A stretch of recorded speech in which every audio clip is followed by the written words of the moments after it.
ফলতার নির্বাচন থেকে তৃণমূল কংগ্রেস প্রার্থী জাহাঙ্গীর খান নিজেকে প্রত্যাহার করে নিলেন।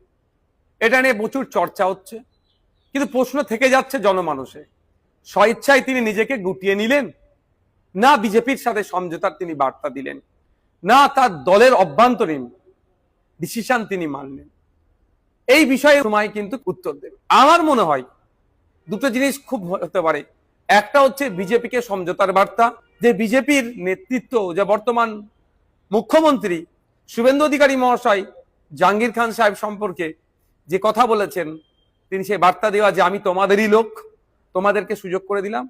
অথবা এটা হতে পারে তৃণমূল বিজেপিকে নতুন করে সুযোগ করে দিচ্ছে।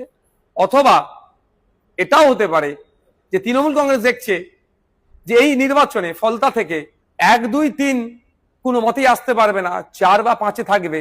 সেই জন্যই নতুন করে আমার মুখ থুবড়ে পড়লে পার্টি ঘুরে দাঁড়াবার আর কোনো জায়গায় থাকবে না।